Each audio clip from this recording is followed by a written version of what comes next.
Assalamualaikum warahmatullahi wabarakatuh. Salam sejahtera untuk kita semua, sahabat-sahabat tani yang berbahagia di mana saja berada.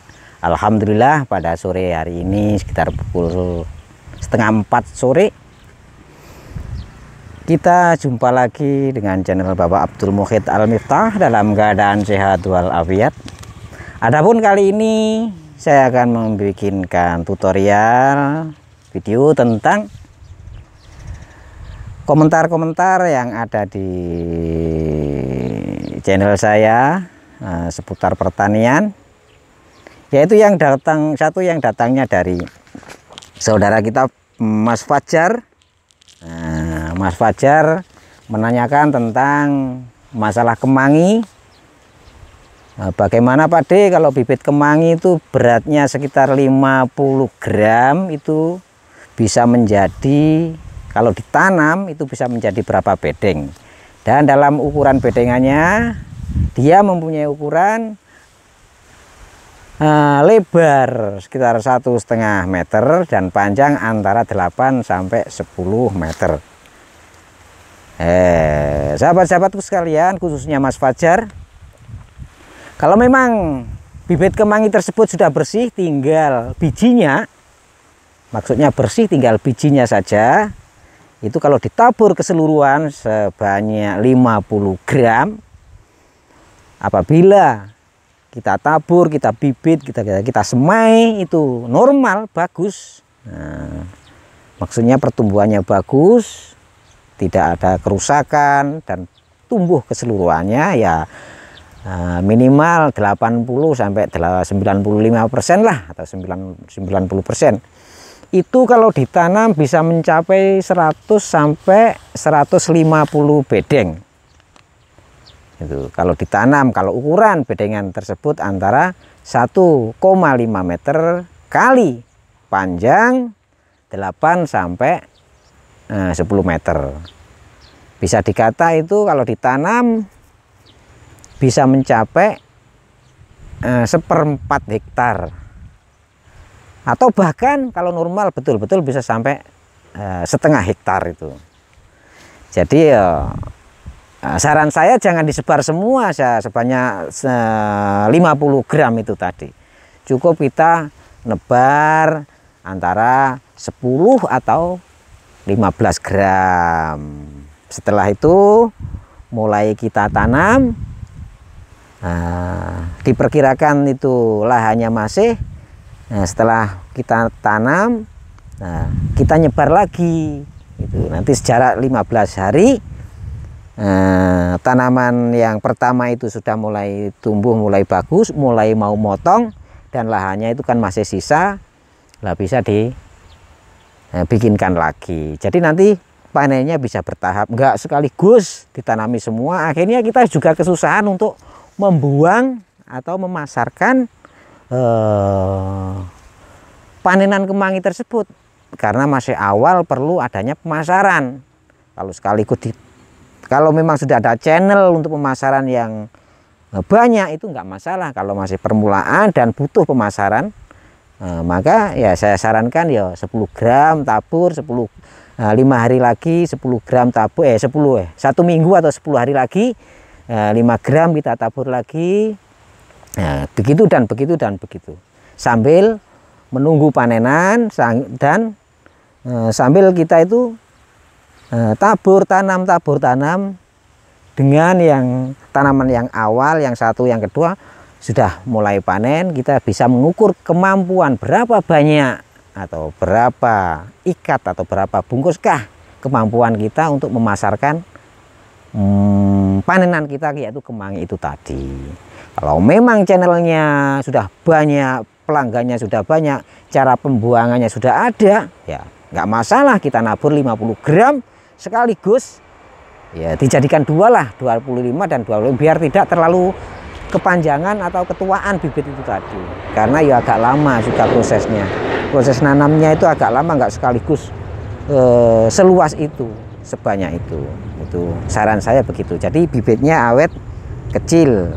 Ini habis, setelah habis lah ini yang taburan yang kedua kan sudah bisa untuk ditanam, jadi bisa terus lah. Itu saran saya ya. Mudah-mudahan Mas Fajar bisa berhasil sukses sesuai tutorial yang pernah saya sampaikan kepada saudara-saudaraku semuanya.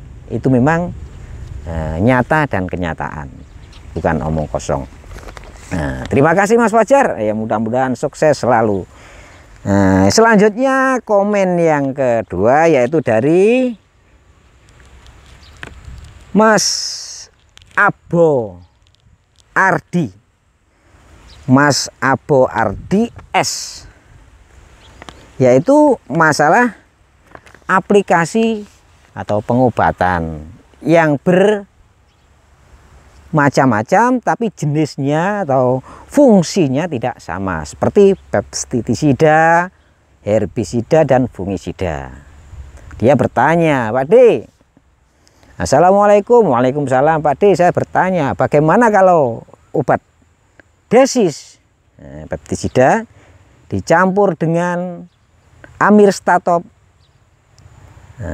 untuk dan ditambah lagi dengan gandasil B, itu bolehkah Pak D?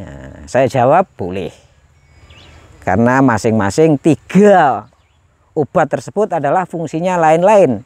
Yang pertama desis, yaitu bagian hama entah itu dari belalang, kupu-kupu, ataupun serangga yang lain. Adapun amirstatop adalah itu pembasmi jamur, baik itu jamur upas ataupun jamur yang menempel ke daun yang tidak kelihatan, seperti yang terjadinya berontok atau kerusakan daun atau kerusakan dalam batang itu tadi. Dan gandasil B itu fungsinya untuk melebatkan bunga atau merangsang bunga dan buah. Nah, itu bisa digabung, tapi jangan lupa masalah apa itu takaran. Nah, desis itu takarannya yang saya sampaikan, sering saya sampaikan. Kalau memang tidak terlalu parah, ya dikasih 1 tutup botol, itu botol aqua itu yang merah ataupun yang hijau, itu bisa 1 atau 2 ukurannya, jangan dilebihkan. Yang nomor yang pakai amirstatop cukup 1 botolnya, tutupnya situ yang kecil itu, yang isi 100 ml itu 1 tutupnya saja sudah cukup. Disemprotkan sampai mengenai sasaran, masuknya sampai mengenai jamurnya yang ada di batang-batang atau di daun itu. Yang ketiga yaitu gandasil B, disemprotkan sama-sama dengan itu tadi, desis, amirstatop dan amirstatop, ditambah gandasil B itu tadi, takarannya 2 sendok makan ya, 2 sendok makan dalam 1 tangki isi antara ada yang 15 liter ataupun 18 liter. Itu jawaban dari saya untuk Mas siapa itu tadi, Mas Abo Ardi S. Nah, mudah-mudahan jawaban tersebut bisa memuaskan dan selamat praktek. Tapi di bawahnya ada lanjutannya lagi, ada komen lagi dari Mas Abo. Nah, terus yang bagus untuk mengaplikasikan itu waktunya kapan, Pak? Nah, waktunya kapan? Nah, ini ada dua hal yang bertentangan, maksudnya itu ada 2 waktu jadikan, tapi obatnya, pertanyaannya itu dijadikan 1 ya bisa, tapi penyemprotannya itu untuk hama itu yang paling bagus itu sore jelang matahari hampir surup, ataupun pagi sekalian yang matahari belum nampak. Itu amirstatop itu bisa sore bisa pagi. Tapi kalau gandasil B itu lebih baiknya, itu yang bagus adalah waktu antara jam 7 atau pagi sebelum matahari kelihatan sampai batas jam 9 atau jam setengah 10. Jam setengah 10 pun kurang bagus, jadi jam 9 lah itu bagusnya. Mengapa kok mengambil waktu yang begitu pendek? Karena yang menyerap makanan-makanan tersebut gandasil B itu tadi, termasuk itu adalah nutrisi-nutrisi yang mau dikelola. Yang mengelola adalah mulut daun, klorofil itu tadi. Nah, pada waktu jam-jam pagi itu tadi, antara matahari mulai terbit, mulai jam 7 sampai jam 9 itu tadilah mulut daun itu terbuka untuk menyerap makanan-makanan atau oksigen yang untuk pengelolaan nutrisi-nutrisi tersebut, termasuk gandasil B itu tadi. Itu jawabannya. Ya, mudah-mudahan memuaskan. Ini secara teori dan penelitian saya begitu. Dan saya mendapatkan ilmu ilmiah ini juga masih dalam tahapan belajar awal dari SD dulu itu. Saya masih ingat sampai sekarang, maka saya praktekkan sampai sekarang ini. Ternyata benar. Kalau sore bagaimana Pak De? Kalau menyemprot sama gandasil B, gandasil D itu bagus. Bagus juga, yang penting malamnya tidak hujan. Kalau malamnya hujan, padahal mulut daun itu sudah tertutup, berarti kan belum bisa diserap oleh tanaman tersebut. Maka paginya, kalau ada malamnya hujan, paginya kan nutrisi-nutrisi yang ada di daun itu tadi sudah luntur kena air hujan itu tadi. Maksudnya untuk mengantisipasi agar nutrisi tersebut tetap ada, kemungkinan malamnya hujan atau terlalu banyak embun, lah itu lebih baik pagi itu tadi. Itu itu komen dari Mas siapa tadi? Mas Abo RDS ya. Terima kasih Mas Abo atas komennya. Ya, mudah-mudahan sukses selalu. Terus berkarya dan berkarya, semangat. Setelah kita lakukan aktivitas kita serahkan kepada Allah Subhanahu wa Ta'ala. Nah, mudah-mudahan apa yang kita lakukan bisa menjadi berkah. Dari bekerja sambil berdoa. Amin amin Allahumma amin. Selamat mempraktekkan. Yang ketiga, komen yang ketiga itu dari Mas siapa ini ya? Sebentar. Yang keempat, yang ketiga sama Mas Abu tadi, masalah aplikasi. Aplikasi itu mencampur obat-obatan itu tadi. Yang ketiga adalah dari Ahmad Sahil. Dari Mas Ahmad Sahil. Halo Mas Ahmad Sahil. Selamat beraktivitas, selamat berkarya. Semoga apa yang Mas kerjakan menurut ilmu Mas yang didapat baik dari YouTube saya maupun dari YouTube yang lain bisa menambah wawasan dan pengetahuan yang lebih detail lagi sehingga bisa sukses dan berhasil. Pertanyaan dari Mas Ahmad Sahil yaitu tentang bagaimana tentang pembuat Mas Pak D, tolongkah buatkan tutorial tentang penanaman sawi pendek. Sawi pendek seperti ini yang ada di depan saya ini, sawi pendek ini. Tutorial sawi pendek mulai dari penaburan sampai hingga panen. Ya insya Allah ini akan saya buatkan segera. Tapi kalau kita buat itu agak lama Mas, karena prosesnya sekitar mulai dari pembibitan itu 15 hari. Terus penanaman 15 hari lah, 1 bulan lah. Tapi nanti saya buat secepat mungkin dengan adanya tanaman-tanaman yang sudah ada yang sudah mulai, ada yang akan tabur, ada yang sudah ditabur, ada yang sudah disemai, akan menyemai, sudah disemai, umur 10 hari, umur 15 hari sudah ada. Nah, bahkan yang ada yang ditanam sudah, yang mau ditanam atau yang sudah ditanam sekitar umur 1 minggu sudah ada. Nanti bisa cepat.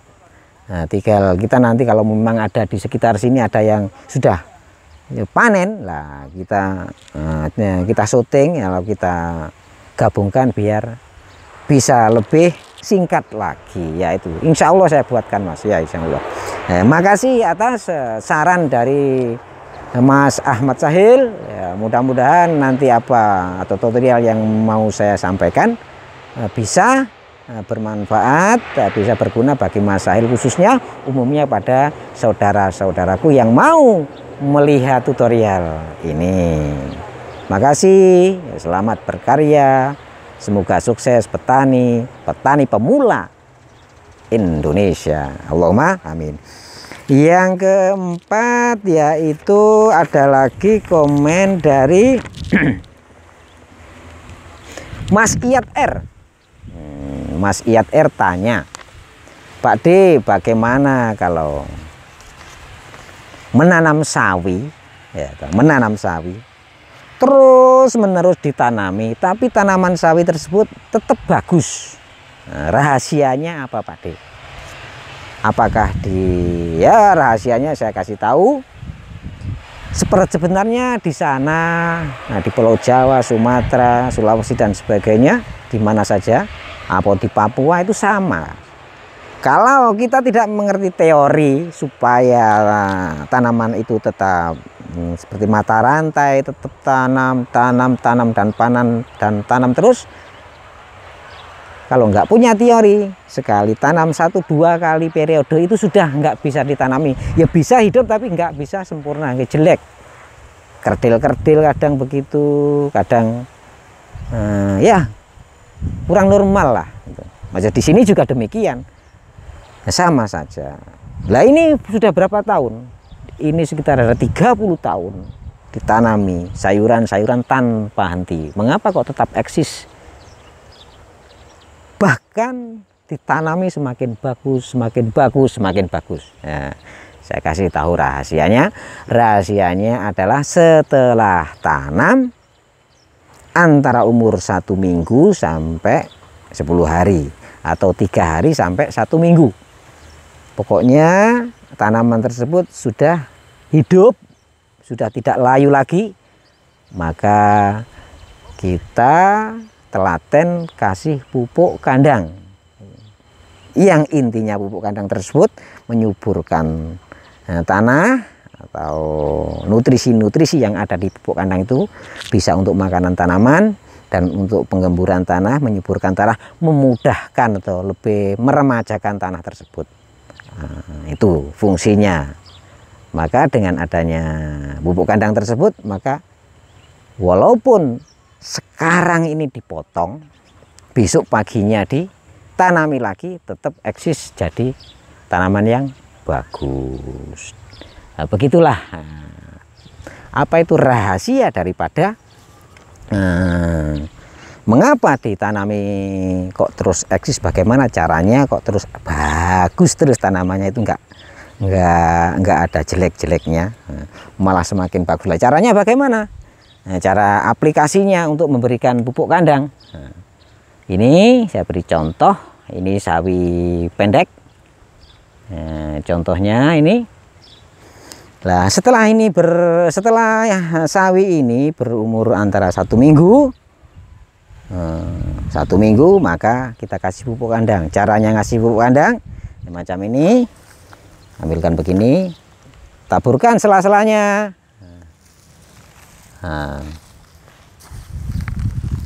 Nah, begini aplikasinya, ya, mudah sekali prakteknya.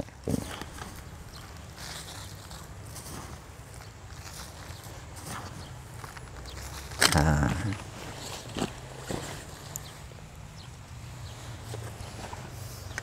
Wah, maaf ini videonya jatuh ini, ya. Nah, ini maaf ini anunya jatuh.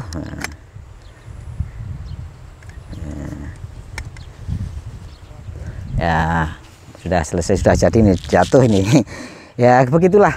Mudah-mudahan apa yang telah saya sampaikan, yang saya utarakan tadi bisa bermanfaat kepada saudara-saudaraku semuanya. Tunggu video atau komen dari Mas Ahmad Sahil tadi untuk masalah pembikinan tutorial. Nah, insya Allah kalau memang ada yang sudah mulai panen ya bisa 3 hari bisa selesai. Nah, tapi kalau yang tidak ada yang panen mungkin ya 3 hari ya kita penggal setengahnya mulai dari pembibitan, penaburan bibit sampai perawatan sampai penanaman dan pemupukan, itu mungkin kayak gitu. Mudah-mudahan bermanfaat bagi saudara-saudaraku semuanya. Ya macam inilah Pak D hanya bisa menyampaikan teori-teori atau ilmu-ilmu pengetahuan dan pengalaman saya. Ya, saya berbagi, mudah-mudahan bisa menjadikan berkah adanya kepada saudara-saudaraku semuanya. Jangan lupa, ini masalah hanya usaha, ikhtiar, adapun ketentuan adalah dari Allah Subhanahu wa Ta'ala. Jadi harus ikhtiar, kita lakukan, kita praktekkan sesuai dengan teori, dengan ilmu dan pengalaman pengetahuan. Selebihnya Allah Subhanahu wa Ta'ala. Kita mohon, mudah-mudahan rezeki yang diberikan kepada kita bisa menjadi berkah adanya, sehingga dalam mengarungi hidup dan kehidupan terasa tercukupi, menjadikan damai, tentram, ayam dan sejahtera, adem, ayem dan sejahtera. Amin Allahumma amin. Sedikit ataupun banyak kita terima, yaitulah rezeki yang ada pada diri kita. Billahi taufiq wal hidayah wa ridha wal inayhi syiratal mustaqim. Wassalamualaikum warahmatullahi wabarakatuh.